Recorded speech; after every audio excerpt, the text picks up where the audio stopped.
tutorial memimpin tahlilan dan yasinan dengan cara yang pendek atau yang singkat, cara yang sedang-sedang saja, dan juga cara yang panjang. Mengapa ada 3 opsi? Bisa tahlilannya pendek, singkat, juga kadang tahlilan dan yasinannya bisa sedang-sedang saja, tidak terlalu panjang, tidak terlalu singkat, dan juga bisa yang panjang sekali. Oleh sebab itu, agar lebih mantap lagi, agar lebih faham lagi, dan lebih yakin lagi dalam mengamalkan tahlilan dan yasinan, sebelum kita tunjukkan tutorial cara memimpin tahlilan dan yasinan, mari kita bahas dulu tentang hukum-hukum yang berkaitan dengan tahlilan dan yasinan. Ada 2 masalah yang perlu kita jelaskan. Masalah yang pertama, orang-orang awam yang sering menjalankan yasinan dan tahlilan itu terkadang bingung kalau ada tata cara yasinan dan tahlilan itu yang sedikit berbeda. Kok di kampung saya begini, di kampung dia begitu, di daerah lain begini, di daerah yang satunya begitu. Ini bagi orang awam mungkin bingung karena ada perbedaan. Kemudian masalah yang kedua yaitu tentang orang-orang yang mengatakan bahwa tahlilan dan yasinan itu bid'ah dolalah. Bid'ah, ya, hal-hal baru yang diadakan, dolalah yang sesat. Oleh sebab itu kita akan menjelaskan secara singkat. Yang pertama, untuk orang-orang awam, ketahuilah bahwa di dalam Al-Qawaidul Al-Fiqhiyah dan juga di dalam kitab-kitab usulul fiqhi, ya, usul fikih, bahwa ibadah itu terbagi menjadi 2. Ibadah itu ada yang mutlaqah, ada yang muqayyadah. Sekali lagi, jadi ibadah itu ada yang mutlaqah, ada yang muqayyadah. Apa sih ibadah mutlaqah dan muqayyadah? Yang pertama adalah ibadah yang muqayyadah, yaitu bentuk ibadah, tata cara ibadah yang sudah diikat oleh aturan-aturan dari syariat Islam. Jadi segala ibadah yang sudah ada aturannya, ada tata caranya, yang sudah diatur oleh syariat agama Islam, itu disebut ibadah muqayyadah. Maknanya muqayyadah adalah yang terikat atau yang diikat. Diikat oleh apa? Diikat oleh aturan syariat Islam. Seperti sholat fardu 5 waktu. Sholat fardu 5 waktu itu adalah ibadah yang muqayyadah, yang diikat oleh aturan-aturan.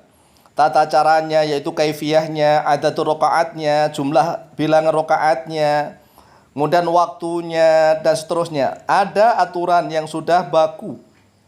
Tetapi masalah zikir dan doa di dalamnya, itu para ulama berbeda pendapat nanti kalau masalah zikir dan doanya dalam sholat loh ya. Itu ada yang mengatakan muqayyadah, ada yang mengatakan mutlaqah kalau zikir dan doanya. Tetapi kalau masalah waktunya, bilangan rakaatnya, kaifiyahnya, yaitu ada berdiri, kemudian ada ruku, ada sujud, ada duduk, itu semua ulama sepakat. Contohnya dalam sholat subuh. Sholat subuh itu waktunya di antara terbitnya fajar shadiq hingga terbitnya matahari. Ma baina tulu'il fajri as-shadiq ila tulu'is syamsi. Sesuatu yang di antara terbitnya fajar shadiq hingga terbitnya matahari. Nah, inilah waktu yang sudah muqayyad, yang sudah diikat oleh aturan syariat Islam bahwa waktunya sholat subuh yaitu di antara terbitnya fajar shadiq sampai terbitnya matahari. Kemudian ada orang misalnya yang menjalankan sholat subuh sengaja. Ini sengaja dia, sengaja berulang-ulang dan ditawamkan, dilanggengkan. Menjalankan sholat subuh misalnya itu ba'da maghrib. Sholat subuhnya ba'da maghrib. Atau sholat subuhnya jam 9 atau jam 10 pagi. Yang bukan qadha loh ya. Sengaja dia bikin aturan baru. Lah itu namanya bid'ah dolalah. Yang sesat. Ya. Jadi itu yang disebut dolalah. Kullu bid'atin dolalatun ya seperti ini nih. Wa kullu dolalatin finnar. Kemudian untuk adat rokaatnya, bilangan rokaatnya. Contohnya sholat subuh kan sudah ada aturannya bahwa rokaatnya itu hanya 2 rokaat. Kemudian ada orang yang sengaja bikin aturan baru. Kita ini kan sudah bangun pagi, dingin-dingin, ngantuk lagi. Sholatnya kok cuma 2 rakaat, kurang sehat. Kemudian sengaja dia sholat 3 rakaat atau 4 rakaat atau 5 rakaat atau 10 rakaat misalnya, sengaja. Itu namanya bid'ah dolalah. Ya, kullu bid'atin dolalatun wa kullu dolalatin finnar. Ya, seperti itu. Karena apa? Sudah ada aturannya bahwa sholat subuh itu nggak boleh keluar dari waktunya yang sudah ditentukan. Kemudian bilangan rakaatnya sudah ditentukan. Sholat duhur juga sama, waktunya sudah ditentukan, rakaatnya sudah ditentukan, asar sama, maghrib sama, isya juga sama. Adapun tentang zikir di dalamnya, lah nanti kalau sudah belajar ilmu fikih yang mendalam, akan terjadi banyak khilaf ulama di dalamnya, terutama lintas madzhab 4 ya. Kemudian ibadah yang mutlaqah. Ibadah mutlaqah itu adalah ibadah yang ada perintahnya secara umum. Contohnya membaca Al-Quran, zikir dan doa, itu kan ibadah yang sudah ada perintah dari Allah. Tetapi kapan, tata caranya bagaimana, terikat oleh waktu atau tidak, terus bagaimana, ini kan tidak ada. Oleh sebab itu, tahlilan dan yasinan termasuk dalam kategori ibadah yang mutlaqah. Sekali lagi, mutlaqah. Sehingga banyak perbedaan tata caranya. Orang Jawa Timur seperti ini muqaddimah tahlilannya, Jawa Tengah begini misalnya, kemudian Jawa Barat begini, DKI Jakarta begini, Banten begini, di luar Jawa begini.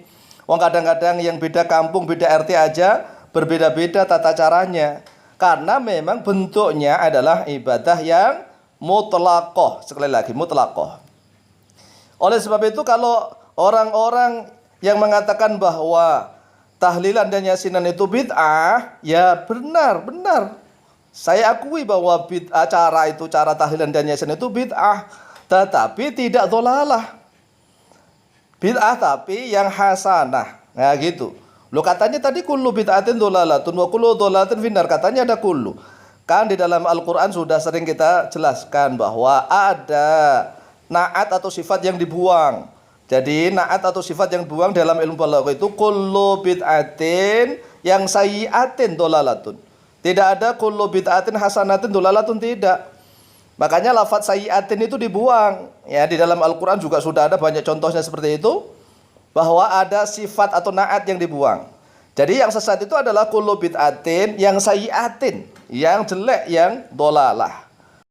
Kita contohkan satu saja di dalam Al-Quran surat Al-Kahfi ayat yang ke-79.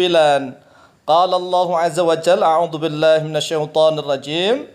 Wa kana wara'ahum malikun ya'khudhu kulla safinatin ghasba.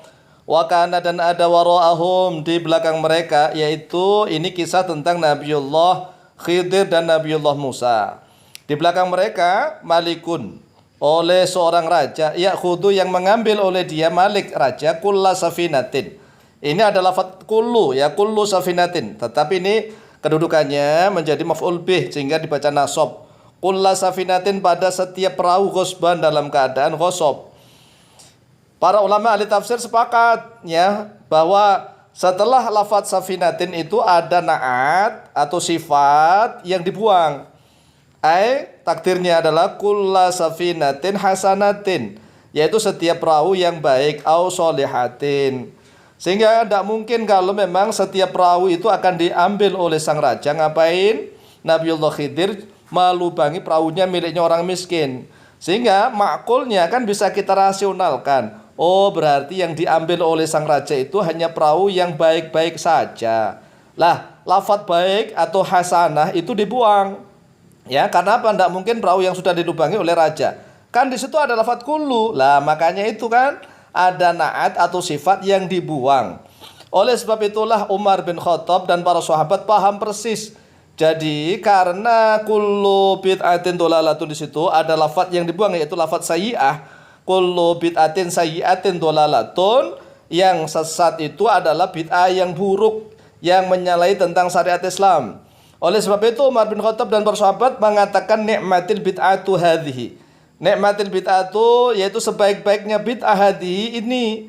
Lah kalau memang seluruh bid'ah itu harus sesat, ngapain juga ya? Umar bin Khattab radhiyallahu anhu dan para sahabat mengatakan ada sebaik-baik bid'ah, Ini kan akan menyalahi apa yang dikatakan Rasulullah. Umar, ngapain kamu bilang ada sebaik-baik bid'ah? Kan Rasulullah bilang seluruh bid'ah itu sesat. Ngapain kamu bilang bahwa ada sebaik-baik bid'ah?